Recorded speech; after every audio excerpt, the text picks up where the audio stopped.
Olha, meu irmão, eu tô muito impactado positivamente com a Angola, especialmente pelos irmãos. Os irmãos são pessoas muito receptíveis, muito amáveis. E eu percebo que este coração receptível do irmão angolano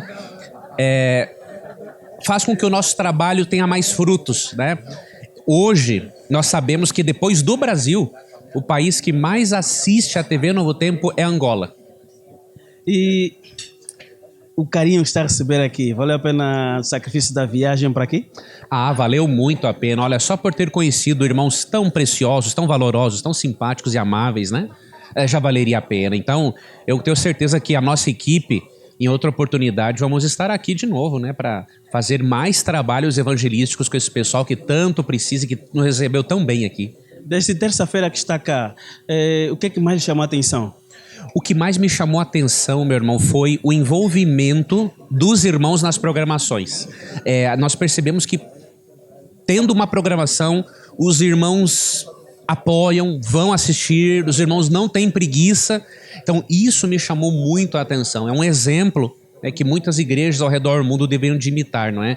Você se envolver com a programação, assistir, participar. E também gostei muito da forma como os irmãos cantam, né? Cantam com entusiasmo, cantam com o coração realmente. Angola e Brasil, qual é a diferença que há? Olha, tem algumas diferenças culturais, né? Mas assim, são poucas, né?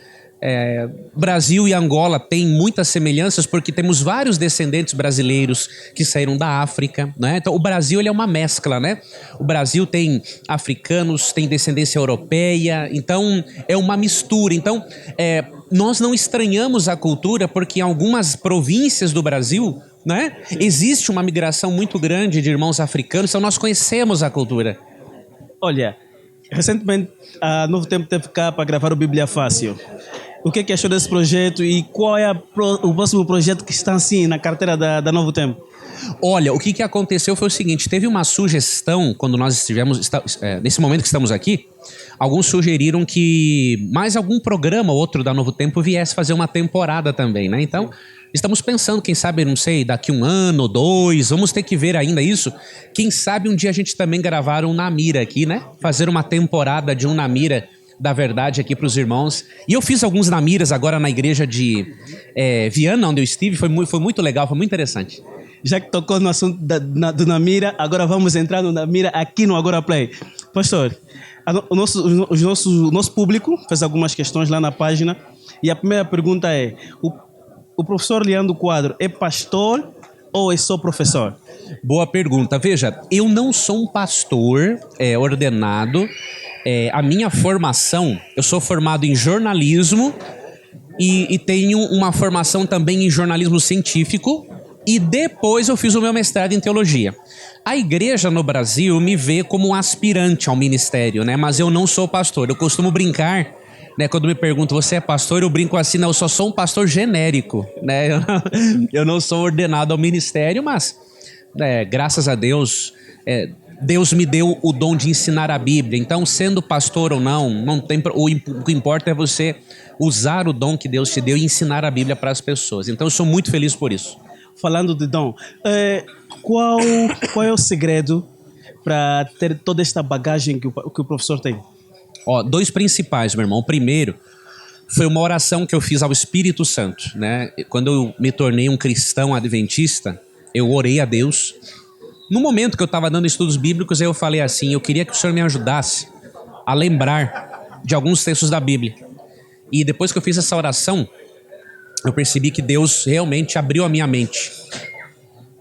E aí me facilitou a aprendizagem. E o que eu faço? Depois dessa oração, eu exercito o dom que Deus me deu. Então eu leio muito, eu sublinho bastante. Eu não só leio por ler, né? Eu leio, eu marco, tenho algum insight, alguma ideia, eu escrevo poucas palavras, aquele insight que eu tive, escrevo ali no cantinho da Bíblia ou do livro que eu tô lendo. E às vezes quando eu faço uma leitura também de um livro, eu faço uma segunda leitura, daí só das partes que eu já sublinhei, né? Então, veja, Deus me deu um dom de presente, né? Que foi a minha memória, mas eu tenho que exercitá-la. Então, ler bastante, estudar a Bíblia, ensinar, aproveitar toda a oportunidade para ler. Esse é um dos segredos. A outra pergunta é: qual é o seu livro favorito na Bíblia? E dentre os livros da Ellen White, a nossa profetisa, qual é o que mais leu e o que mais lhe impactou? Veja, dos livros bíblicos, eu sou apaixonado especialmente pelas cartas de Paulo. Eu gosto muito da carta de Paulo aos Gálatas, tá? Gosto de todas, mas especialmente Gálatas é uma carta que mexe bastante comigo. E dos livros da Sra. White, que eu gosto também de muitos, um que me impactou muito e que eu li 3 vezes foi o livro A Vida de Jesus. O Vida de Jesus, eu li 3 vezes. E o segundo livro que me impactou muito profundamente foi O Grande Conflito. O livro, eu li ele pela 2ª vez agora esse ano. Né? Li livros espetaculares. Toda pessoa que lê os escritos de Ellen White tem uma luz muito grande, né? Espiritual, e para se aproximar da Bíblia. A outra questão é, desse tempo todo que teve na Novo Tempo a gravar o Na Mira da Verdade, qual foi a pergunta que mais lhe deixou assim capcioso, como se diz no Brasil? Veja, tem perguntas difíceis e muitas vezes o mais difícil não é a resposta, é a maneira como você vai dar a resposta. Esse que é o mais difícil. Então, por exemplo, quando nós recebemos uma pergunta sobre a homossexualidade, eu tenho que mostrar que a Bíblia não apoia a homossexualidade. Só que eu tenho que mostrar também o amor de Deus para com o homossexual. Então, o mais difícil é a abordagem. Então, se você fizer uma abordagem errada, mal educada ou deselegante, você acaba afastando uma pessoa por quem Jesus morreu na cruz. Então, o que eu sempre me preocupo e peço para Deus sempre me ajudar é, além de ter as respostas, que Deus me dê a abordagem certa. E teve uma vez uma pergunta sobre um outro assunto que eu não ia poder responder no ar porque eu não sabia. Olha o que aconteceu, que interessante. Chegou uma pergunta assim: qual é o significado da 5ª trombeta do Apocalipse? Só que eu não lembrava na época nem que não tem nenhuma posição definida sobre esse assunto. E aí, quando eu ia dizer que eu ia estudar, né, essa pergunta para o próximo programa, eu não sabia. Mas quando o Tito deu a pergunta, o programa terminou.